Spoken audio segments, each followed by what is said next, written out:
ನೋಡ್ರಿ, ಯಾರು ಏನು ಹೇಳಿದ್ರು ಒಂದು ಮಾತಂತರೂ ಸ್ಪಷ್ಟ ಇದೆ. ಈ ದೇಶದ ಜನ ಇವತ್ತು ನರೇಂದ್ರ ಮೋದಿಯವ್ರನ್ನ ಒಪ್ಕೊಂಡು ಬಿಟ್ಟಿದ್ದಾರೆ. ಭಾರತ ಉಳಿಬೇಕು, ಹಿಂದೂ ಸನಾತನ ಧರ್ಮ ಉಳಿಬೇಕು, ಭಾರತ ಜಗತ್ತಿನ ವಿಶ್ವಗುರು ಆಗಬೇಕಾದ್ರೆ ನರೇಂದ್ರ ಮೋದಿಯವ್ರು ಬಿಟ್ಟರೆ ಯಾರೂ ಇಲ್ಲ. ಯಾರು ಬೇಕಾದವ್ರು ನಿಂದಿರಲಿ, ಅದೇನು ಆಗೋದಿಲ್ಲ. ಅವರು ಯಾರು ನಿಲ್ಲಿಸ್ಲಾಕತ್ತಾರೆ, ಯಾರು ಏನು ಆಟ ಆಡಕತ್ತಾರೆ ಎಲ್ಲ ಗೊತ್ತಿದೆ. ಇವತ್ತು ಹೊಸ ವರ್ಷ ಇದೆ, ಅಂಥದ್ದು ಯಾವುದೂ ಮಾತಾಡೋದಿಲ್ಲ. ಒಟ್ಟಾರೆ ನಮಗೆ ಬೇಕಾಗಿದ್ದು ದೇಶ ಸುರಕ್ಷತೆ.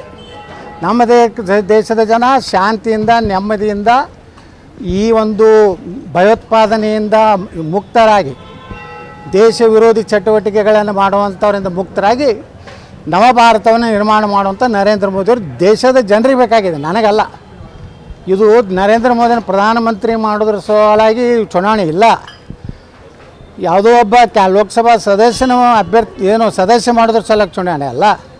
ನನ್ನ ದೇಶ ಉಳಿಬೇಕು, ನನ್ನ ಮನೆ ಸುರಕ್ಷಿತ ಇರಬೇಕು, ನನ್ನ ದೇಶದಲ್ಲಿ ನಾವೆಲ್ಲ ನೆಮ್ಮದಿಯಿಂದ ಜೀವನ ಮಾಡಬೇಕು.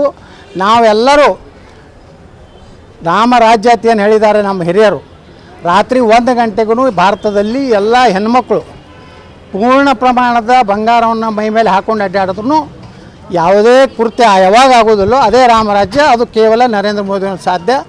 ಅದು ಕೇವಲ ಈಗ 10 ವರ್ಷದಲ್ಲಿ ತೋರಿಸ್ಕೊಟ್ಟಿದ್ದಾರೆ. ಮುಂದೆನೂ ಸಹ 5 ವರ್ಷ ಭಾರತದ ಒಂದು ಭವಿಷ್ಯ ಒಳ್ಳೆಯದಾಗುತ್ತಿದೆ.